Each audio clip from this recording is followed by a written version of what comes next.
Lost engine number 2. High above the Mediterranean, two pilots struggle with a stalled engine. Engine relights. Negative. Stop. Engine 1 is flamed out. 45 miles from land, the pilots make a difficult decision. Prepare to ditch. Oh my God, be merciful. Passengers are forced to make life or death decisions on their own. Do not inflate your vest!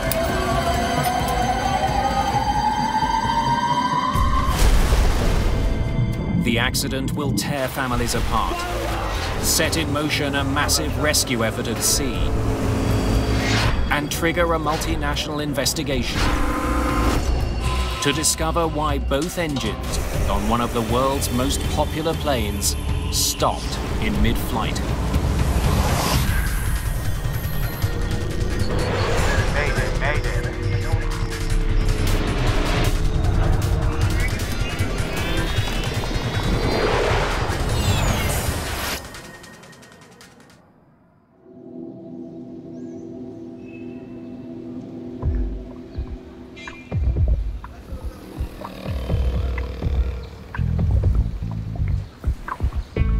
August the 6th, 2005, Bari, Italy.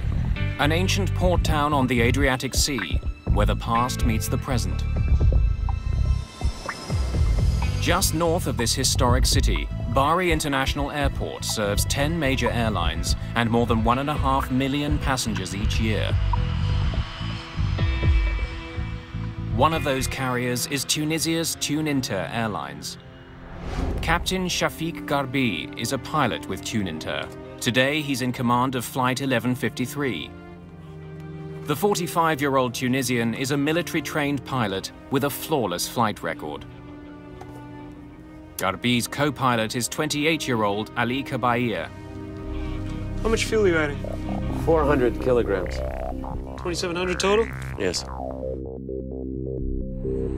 Captain Garbi and his co-pilot flew from Tunis to Bari this morning to collect 34 Italian passengers. Now they're going to fly them to Jerba, a Tunisian resort island.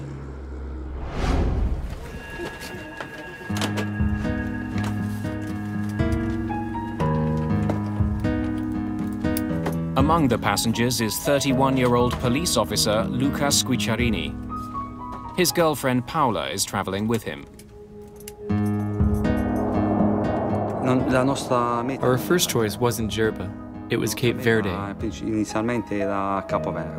The thing with Cape Verde is that it was a period of terrorist activities. The flight would have left from either Rome or Milan.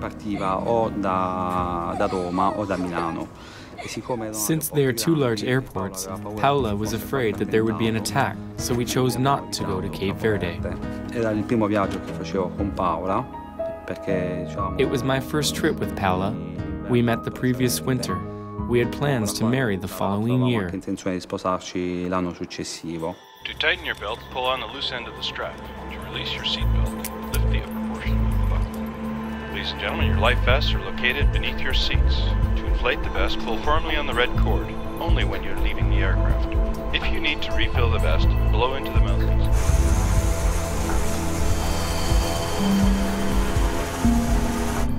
TS LBB, flight 1153, permission for takeoff granted. Roger that, clear for takeoff. Final prep for departure. The crew is flying a French-made ATR-72.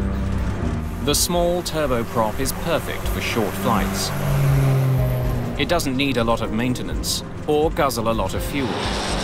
Just after 2:30 in the afternoon, the plane takes off. 49 minutes after takeoff, Flight 1153 is 400 miles away from its destination, Jerba.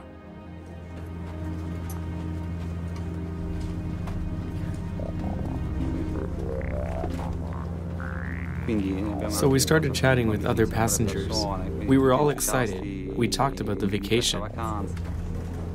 Like Luca and Paola, Barbara Baldacci is on her way to Jerba for a vacation with her fiancé Francesco. Barbara was 23 years old. She was on the verge of realizing her lifelong dream of graduating in biology. After writing her final exam, she decided to take this vacation with her fiancé, Francesco. Then 75 miles from the nearest land and 23,000 feet above the sea, the plane's right engine stops working. We've lost engine number 2. Let's get to 17,000 feet. TUI 1153, request 170. TUI 11. Captain Garbi begins an emergency descent. Sending 170. When you have a single engine flameout, you would descend down to a lower altitude, the air is thicker, the propeller is more efficient. Under current conditions, the ATR-72 can best fly on one engine at an altitude of 17,000 feet. Power lever, flight idle. Start button. The crew struggles to restart the right engine. Negative. Fuel supply, check. But then, less than 2 minutes after the first engine quits,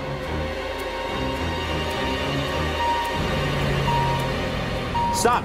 Stop. Engine number 1 is flamed out. both of the plane's engines have stopped. Si è spento inizialmente il motore destro. The engine shut off. Our first thought was of a terrorist attack, since there were so many at the time. We tried to figure out what was happening, so we looked towards the cockpit to see if someone was trying to sabotage the plane. Se qualcuno voleva sabotare l'aereo. The plane is now falling to the sea at 800 feet per minute. Mayday! Mayday! Mayday! TUI 1153. We have lost both engines. Request immediate landing at Palermo.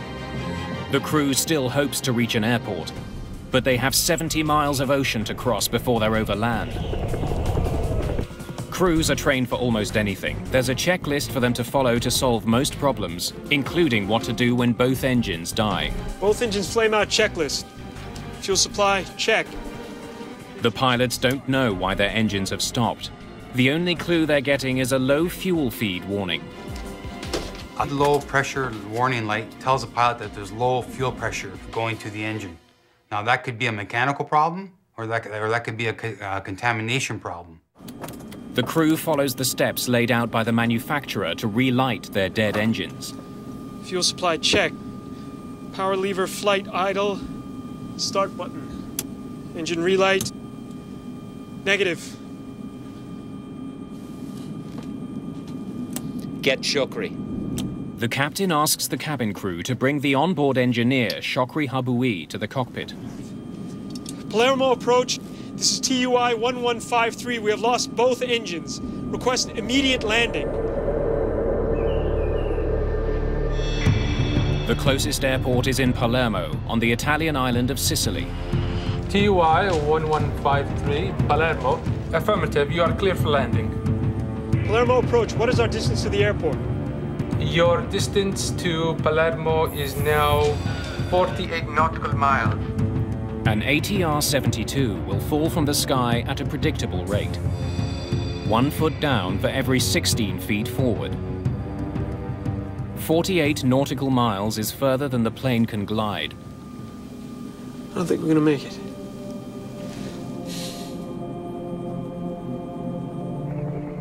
If they can't restart their engines soon, they'll be forced to ditch in the sea. Ditching at sea is a very difficult decision to make because it's the hardest thing to do. You have swells, waves, wind. Is anybody going to see you? How long can the plane float for?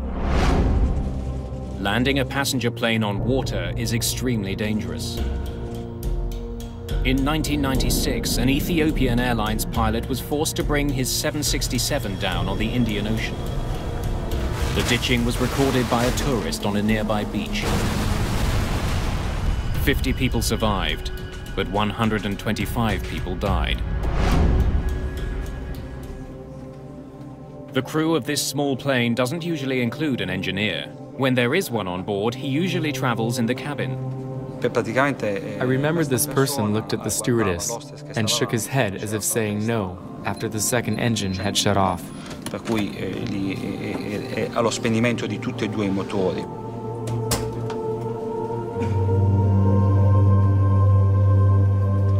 per cui lì ho capito che stava cercando di fare qualcosa That gesture showed there was nothing left to do. per far funzionare questo aereo, però mi sa.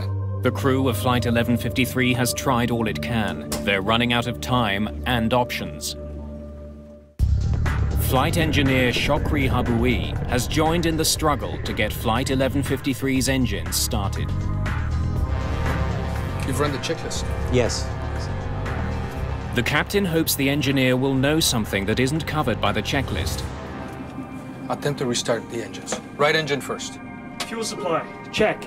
Engine 2 start, power button, on. Engine relight, negative. Palermo approach, TUI 1153. Any closer airport where we can land? Negative, 1153. Palermo Airport is the closest airport to your position. We're not gonna make it. Prepare to ditch. Oh my God, be merciful. A me non hanno detto nulla. Io mi sono accorto che qualcosa non andava. No one said anything. I noticed something wasn't right because the two engines shut off. More than once, I tried to get the stewardess's attention, asking what I should do. If I had to put on the life jacket, if I had to stand, if I should take off my shoes. I got no answer. She was in shock and started to cry. Era sotto shock e ha pianto. The senior flight attendant does give the passengers direction. The captain has decided to land the plane at sea. I'll let you imagine the panic on board. People were screaming and crying. Please stay calm and follow your crew's instructions. There were people in the front seats that had a baby girl. She had been playing and was so excited. To now see the panic in her mother's face made me feel so sad. TUI 1153. What is your fuel load? Cockpit fuel quantity 1,800 kilograms. Captain Garbi's fuel gauge shows that he has plenty of fuel. But for some reason, neither engine will restart. Just 10 minutes after the trouble began, the plane is 7,000 feet above the ocean and falling. Outside, it's completely silent. But in the cabin, there's panic. Please remain in your seats with your seatbelts fastened. My first instinct was to undo my seatbelt to prevent getting trapped when we hit the water. I didn't want to be trapped in my seat and go down in a horrible way. Secondly, I put on my life jacket and quickly blew it up. I did this to soften the blow of the impact. Il giubbino di salvataggio e l'ho gonfiato subito. Do not inflate your vests until you left the plane. A plane ditching at sea will more than likely fill with water. That's why safety procedures call for passengers to only inflate their life vests once they've cleared the plane. Otherwise, they could become trapped inside the flooded fuselage and drown. In the Ethiopian Airlines crash, many passengers ignored this advice and drowned after surviving the initial impact. Negative.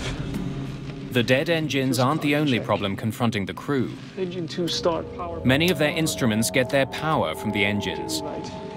Without the engines, some vital gauges are dead. On a two-engine flameout, you go on your standby instruments, which is you have an attitude indicator, you have an altimeter. Fuel supply, check. The crew continues to try to restart their engines, but it's become clear that they've run out of time. They're not doing anything. Confirm distance, please. Your distance is now 20 miles.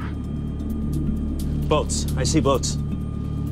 Choosing to ditch near a ship or a vessel is not written in any checklist. It's just good airmanship because the rescue can start immediately and it increases your chances of survival. Palermo approach. It's TUI 1153. We can't make it to the airport. We see two boats on the left side. We're going there. If you can, please call. Captain Garbi turns his plane towards the boats. Can you send helicopters or something similar? Fast, fast, fast. Emergency. All marine units, aircraft in distress, 20 nautical miles off Palermo. Even before the plane hits the water, rescuers are on their way. I had very little information. We didn't know the nature of the crash or anything about the plane. Autopress. Dump. Although it's a rare maneuver, there is also a checklist for ditching a plane in the water. Now, full close. Before ditching, the crew ensures all landing gear is retracted to help the plane land more smoothly. Landing gear lever up. When pilots ditch, they want their airplane as streamlined as possible so that it glides across the water when it hits. Pilots must not only monitor the systems on the plane, they also have to assess conditions at sea. They don't want to hit a wave head-on. If you hit perpendicular to the waves or swells with the aircraft, it's like hitting concrete. The plane will break up. Passengers can see what's coming. I was hanging on tight to the seat in front of me, and through the window, I could see the impact was imminent. The crew is 700 feet above the sea. You're with me, Ellie, huh? Careful. Shokri, ready? Ready. Here we go. There is no other God but Allah, Muhammad is his messenger. In the name of God, merciful, merciful.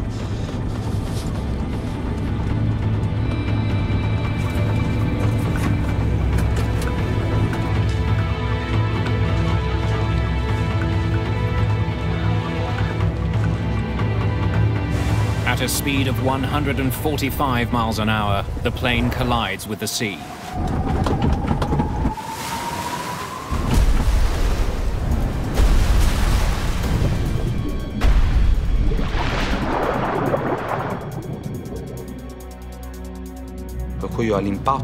I lost consciousness.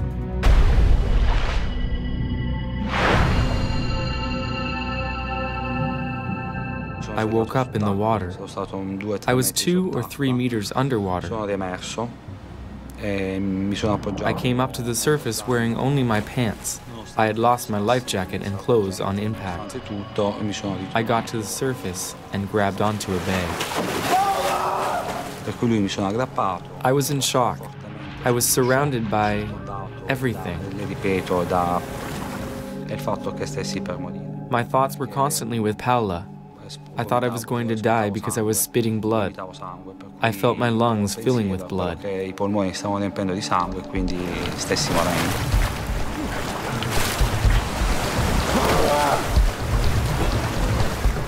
Captain Garbi survives, but has been seriously injured. Co-pilot Ali Kabair has also survived, but flight engineer Shokri Haboui is killed.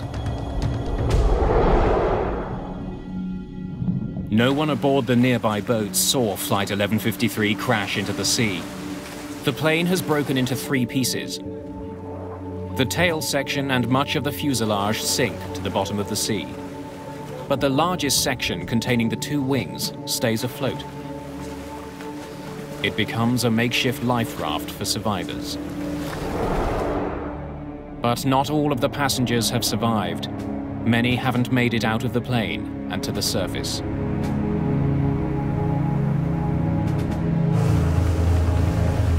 A fleet of rescue personnel are en route, including Admiral Vincenzo Pace of the Italian Coast Guard.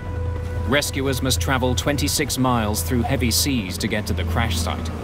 The sky was very visible, but the water was agitated. This caused some problems to the recovery mission. Helicopter pilot Stefano Borrigana is one of the first to arrive at the scene.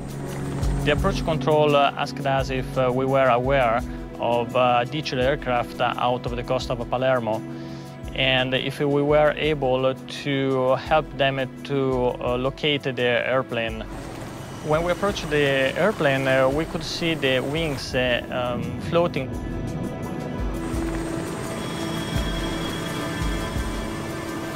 There were several people in the water around the aircraft, all floating, and everybody with their jacket inflated. Burigana spots Luca Squicciarini floating, away from the main wreckage. There was one man without his jacket, and he was the farthest from the airplane. I decided to go over him and throw one of our life jackets to him. The Coast Guard arrives and begins pulling survivors from the sea. The actions of the people in the water made us very agile. Because of what they were doing, we ourselves did not panic. We had the calm collaboration of all these people because despite what happened, they knew help was coming and they would be rescued. Within the hour, the crash site is teeming with rescuers. They search for survivors from the water and from the air.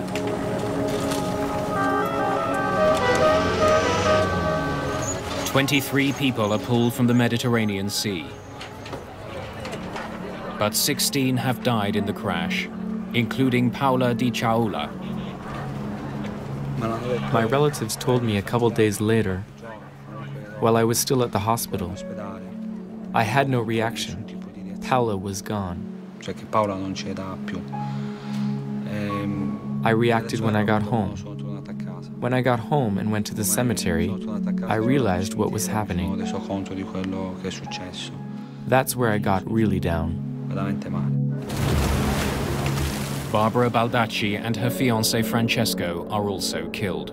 Sembrava impossibile che potesse essere successa una tragedia. It seemed impossible that this terrible tragedy would happen, because Barbara and Francesco were great swimmers. Erano nuotatori, avevano il brevetto di nuotatori. They used to go underwater without any problems. How is it possible that many on that plane saved themselves and they didn't? I was stunned and incredulous. Io rimasi incredula ed impietrita. It's quite likely that none of those who died ever had a chance to swim to safety. Their serious injuries would have prevented them from escaping after the plane hit the water. In this accident, most of the survivors were seated in the rear of the plane. Most of those who died up front. Those sections, along with some valuable clues, are now at the bottom of the sea. The one section that didn't sink is towed to the port in Palermo and taken to a nearby hangar.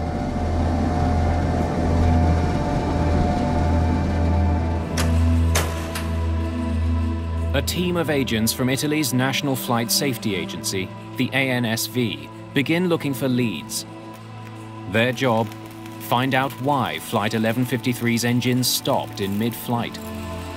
We need to collect as much as evidence as possible in order to fulfill two main answers. What happened and why had it happened? They are led by Chief ANSV investigator Vincenzo Panetta. I arrived in Palermo the day after the accident, on the 7th, very early in the morning.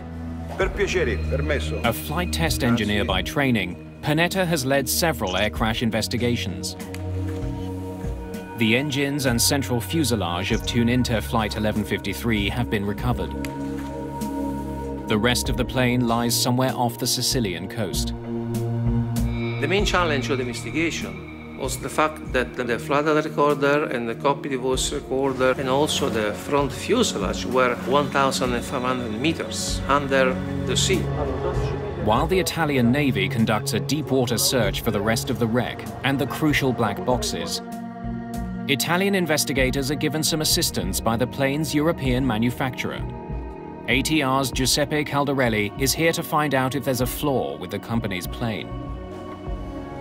Anytime there is an accident, and also one people die, for me, is a big accident. Worldwide, hundreds of ATR-72s cross the skies each day. Those aircraft have a very sound structure and robust systems, and are very cost-efficient. Together, Panetta and Caldarelli set out to find why both engines on such an advanced airplane died in mid-flight. TUI 1153. We have lost both engines. Before it happens again.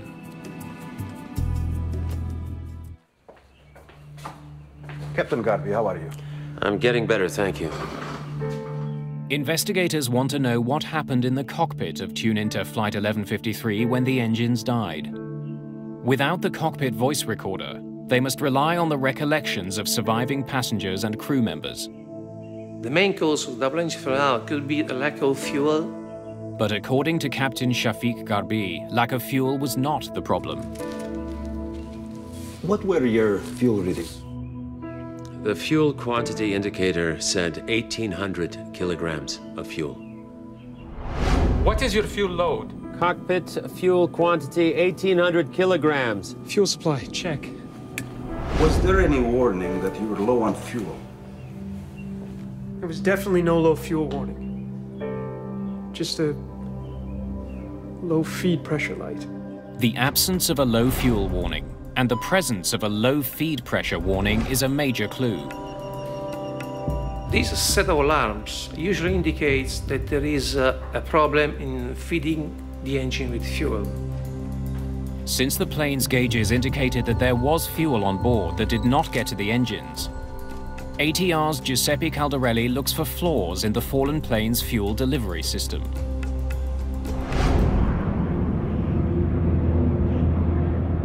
Four years earlier, an Airbus operated by Air Transat developed a leak in the fuel line that feeds the plane's right engine. Over time, the plane leaked all of its fuel and both engines failed. The pilots were forced to glide their plane to an emergency landing. That incident has a lot of similarities to the Tuninter crash. Giuseppe Caldarelli's team looks for breaks or blockages in the fuel lines and evidence that the fuel pumps malfunctioned and stopped fuel flow to the engines. While Caldarelli waits for technicians to complete tests on pumps and lines, Panetta decides to start a new line of inquiry. He explores the possibility that the fuel that was on board was somehow contaminated. Fuel contamination can derive from 4 or 5 different sources. Kerosene-based jet fuel is very delicate. If stored or transferred improperly, it can be polluted with water, sand or fungus, even sticky residue from the hoses of refueling tankers. Any of these could prevent the fuel from properly igniting and could have caused the engines to shut down. How much fuel are you adding? 400 kilograms. The plane last took on fuel in Bari. Samples from the tanker that supplied it are taken for testing. Panetta needs to prove that one of these contaminants got into Flight 1153's fuel, prevented combustion, and caused both engines to fail. Sediments can be transferred from the tanker truck to the aircraft. So the fuel filter can be clogged and so the engine can have some problem. Technicians remove the truck's fuel filters to look for evidence of contamination. Hoses and couplings are swabbed for sticky residue or colonies of microorganisms and submitted for testing at an Italian Air Force laboratory. The fuel is filtered for minute particles suspended in the fluid.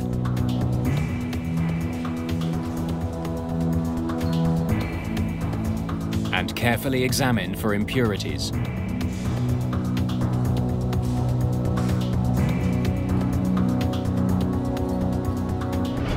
The truck's filters are also inspected for residue or sediment from the tanks.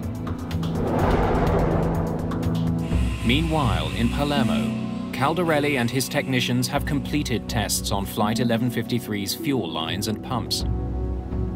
The tests are thorough, the results conclusive. The fuel feed line were okay, were no leak. If the fuel delivery system was working, and the two pilots remember having ample fuel, the fuel quantity indicator said 1,800 kilograms of fuel. Then why had the engines failed?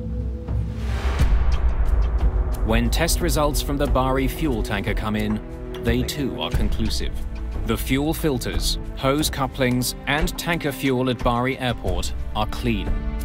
So fuel contamination as a source of double-engine flame out was then excluded. At this point, the investigators still don't know what caused the downing of Tuninter Flight 1153. But something has been eating at Panetta. If the plane was filled with fuel, and since the fuel is stored in the plane's wings, why did the wing section float? Floating on the wing indicates that the weight of the wing was not so high. We have been told by ATR that if the amount of fuel that was supposed to be into the wing, around 2,000 kilograms, were on the fuel tanks, the wings maybe would have not been able to float. Panetta suspects the plane didn't have as much fuel as the pilots thought, but he doesn't know how that could be. 2 weeks into the investigation, Panetta gets an important lead in the case. After 2 weeks of the event, we received some technical documentation from the aircraft operator. According to the logs, Captain Garbi flew the same aircraft the day before the accident. After that flight, he reported a problem with his fuel gauge. When he left the aircraft the day before, he reported that the right display float indicator was out of service, so it needed to be replaced. The fuel quantity indicator, or FQI, is a gas gauge that tells pilots how much fuel is left on board. The lights on the FQI were malfunctioning, and Captain Garbi made a note of this in the maintenance log. We were able to see that the fuel quantity indicator was changed the day before the event. The maintenance log raises the possibility that the FQI that the mechanic installed was not the right one for the plane. It doesn't seem to have the right model number. Tuninter flies two models of ATR aircraft, the ATR-42 and the larger ATR-72.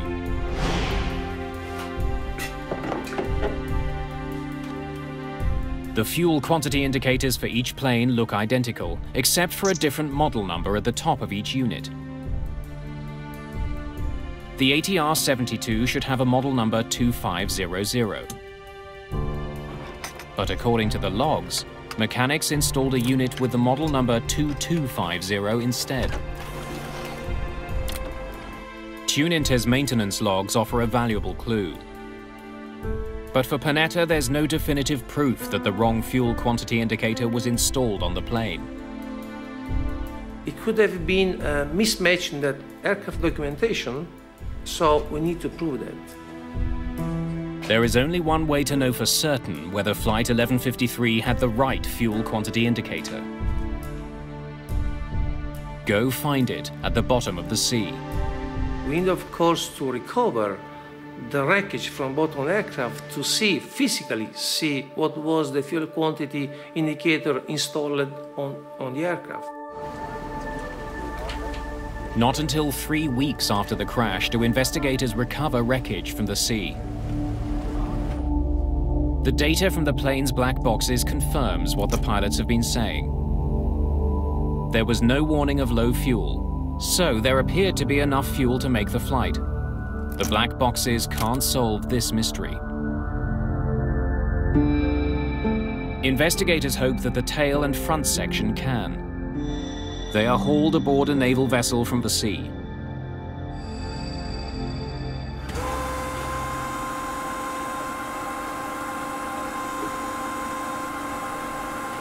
The moment the cockpit is hauled in, Panetta is there. There's only one thing he wants to see inside.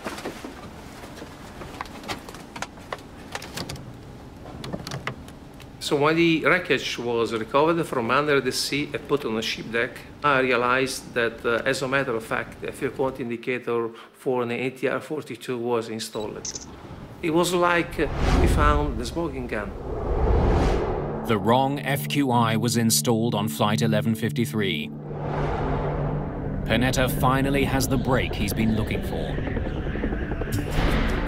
The ATR's fuel quantity indicator collects data from sensors in the fuel tanks and calculates how much fuel is in the tanks.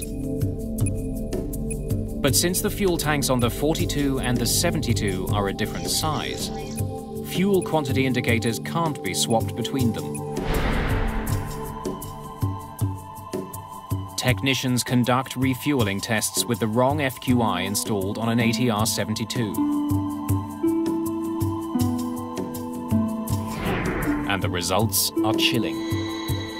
The results show that if you install an FQI type, we say 42, on an ATR 72 aircraft, if I have no fuel into the aircraft in the fuel tanks, with it zero fuel, the fuel quantity indicator show me 1,800 kilograms. Precisely the amount of fuel that the captain reported having when his engines flamed out. Cockpit fuel quantity 1,800 kilograms. Investigators conclude, at 23,000 feet above the Mediterranean, the wrong fuel indicator led the crew to believe that they had ample fuel, when their tanks were actually empty. Engine relight. Negative. They're not doing anything. The engines could not possibly have been restarted. With hundreds of ATR 42s and ATR 72s still flying, the implications are stark. Could there be other planes flying with the wrong gauge? The first safety recommendation was to mandate all operators that use ATR 42 and 72 aircraft in their fleet to check whether the right fuel quantity indicator was installed on the aircraft. Panetta and Caldarelli have uncovered the error that caused both of Flight 1153's engines to quit in mid-air.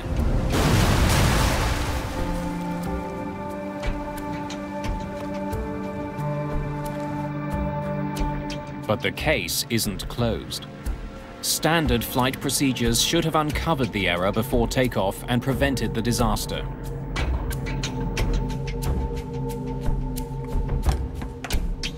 Captain Garbi's aircraft went in for repairs in Tunisia the night before the crash. The plane's FQI indicated 790 kilograms of fuel in the tank. After the new fuel quantity indicator was installed, it showed that there was almost 4 times as much fuel on board, 3,100 kilograms. The following morning, Captain Garbi noticed that the fuel levels had gone up.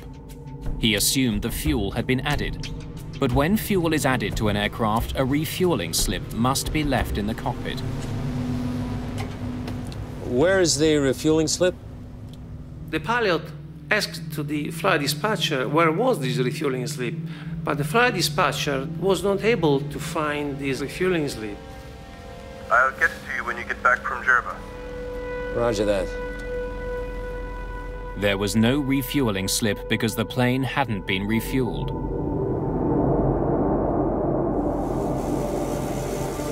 In spite of regulations, the captain left without that vital piece of paper. There are some standard regulations requiring the pilot to take off only when he is sure about the quantity of fuel. With the wrong fuel indicator on board and less fuel than he believed, Captain Garbi makes it to Bari, Italy, and tops up his plane for the next leg of the trip to Jerba.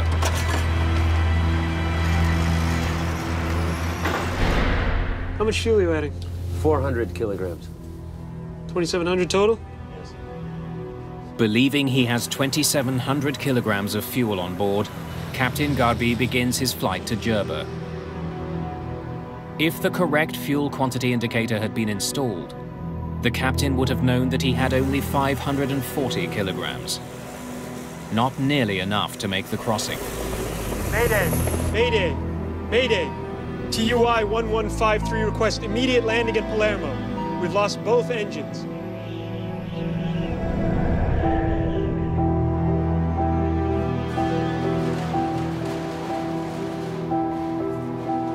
Panetta's investigation comes to a close. He draws up his final report. His colleague, Giuseppe Caldarelli, voices a bold view.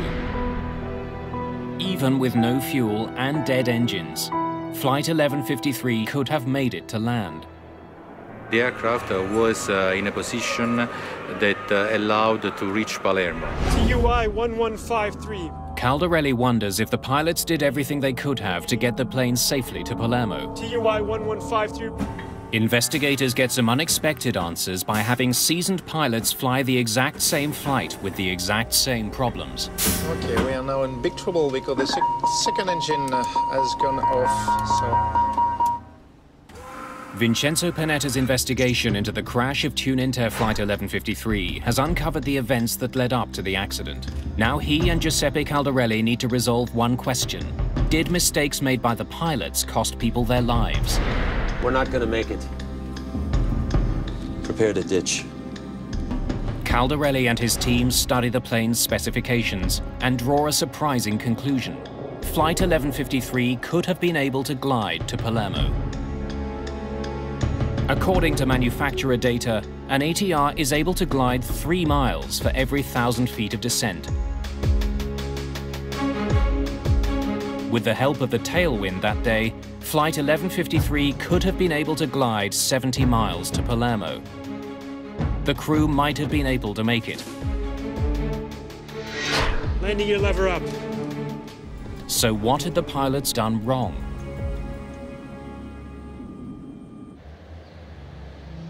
To answer that question, Panetta and Caldarelli recreate Flight 1153 in the flight simulator at the ATR facility in France.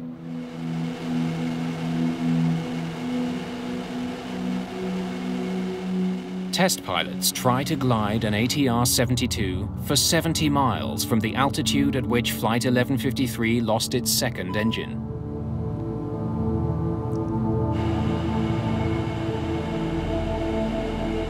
The simulation was requested to see the range of the aircraft starting from the second engine out. Double engine flame out, you have to be very aware of the configuration of the aircraft in order to keep as much as possible the altitude and distance to fly before the crash. Stop! Stop! Engine number 1 is flamed out. With both engines out, the priority is to keep the plane gliding as far as necessary. To do that, pilots can change the angle of their windmilling propellers. You have the maximum glide performance when you minimize the drag. It's very important to think to feather the propeller in order to reduce the drag. Feathering the props involves changing their angle against the wind. The maneuver reduces drag.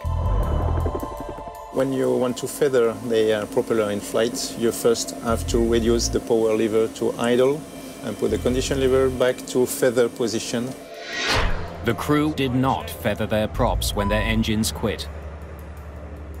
The windmilling propellers created enormous drag. If the crew of Flight 1153 had feathered their props, they may have been able to glide further than they did. Let's get to 17,000 feet. By the time Captain Garby's second engine flamed out, he was just below 22,000 feet. To further reduce drag at that altitude, the plane should be slowed to 158 miles per hour, the ATR-72's ideal gliding speed. Surprisingly, to glide as far as possible, a pilot doesn't want to fly as fast as possible. The faster a plane flies, the more the airflow pushes against it, creating resistance. Every plane has an optimal speed to achieve the furthest glide. The crew continued flying up to 55 miles an hour faster than their optimal gliding speed. That added to the drag on the plane and reduced the distance they could glide. By feathering his props and reducing his speed, a simulator pilot in France was able to get the plane as far as Palermo. You with me, Ellie? Huh? Careful. Flight 1153 hit the water 26 miles from shore, well short of what the plane was capable of achieving.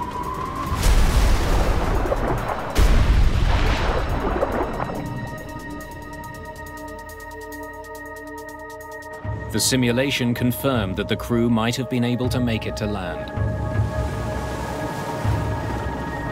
It was theoretically possible to reach the coast, but it was also very difficult to achieve that result. Simulator pilots had one big advantage over the crew of Flight 1153. They weren't in a life-or-death situation, and they knew they had to glide instead. Fuel supply, check. But Captain Garbi didn't know he was out of fuel.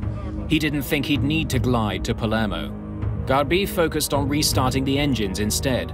Feathering the props isn't part of that procedure.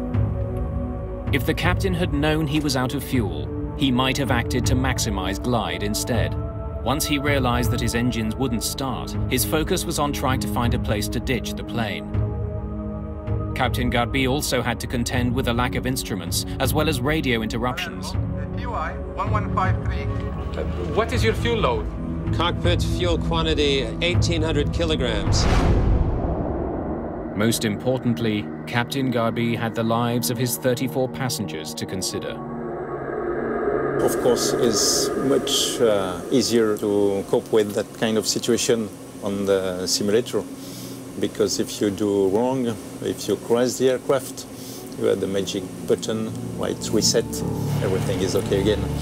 And that's very different in the real life with passengers behind and when it's your life. Your distance is now 20 miles. We're not going to make it. The simulation highlights the importance of proper training to deal with unlikely situations, such as a twin-engine flameout. In aviation, it's a very rare event. Vincenzo Panetta's report urges airlines to train their pilots how to ditch without engine power. Better pilot training is just one of 17 safety recommendations in the accident report. Perhaps the most important, that ATR redesigned the fuel quantity indicator. In order to prevent a fuel quantity indicator type 42 on a 72 aircraft and vice versa. To prevent mechanics from installing the incorrect part, Panetta believes that the only answer is to design the FQIs so that they only fit on the plane they're meant for. 9 men faced charges of criminal negligence for the downing of Flight 1153, including the Tuninter mechanic who installed the wrong FQI, and Captain Garbi.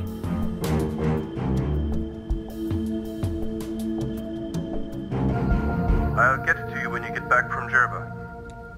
Roger that. There is no single cause of the accident. This accident, like many other aircraft accidents, was determined by a series of action, a series of events linked one to each other. È inaudita una cosa del genere. This is unheard of. Avrei accettato di più se si fosse rotto un motore. I would have accepted the engine breaking or a window shattering. But to have people die because of a lack of fuel? Perché manca di carburante su un aereo. Per evitare che si possano ripetere altre tragedie. We remember this to avoid such other tragedies, so that when you board a plane, you don't have to endure anything. Not even the simplest things. Semplici, perché sono quelle cose più semplici che si potrebbero evitare. Because it is the simple things that can be avoided. Tragic events like this should not happen. Dei disastri così gravi. Attempt to restart the engine. The crash of Flight 1153 was caused by a series of grave errors on the ground and in the air. But the flight data recorder does show that the crew's last move before hitting the water was absolutely perfect. Here we go. According to the available evidences, the flight data recorder and also some statement released by the crew that survived, the aircraft touched the sea first with the rear part of the aircraft at an altitude which is compatible with the optimum pitch altitude of the aircraft, which is 9 degrees. Captain Garbi raised the plane's nose up to 9 degrees at the last possible moment. So instead of plowing into the sea, his plane glided along the surface of the water.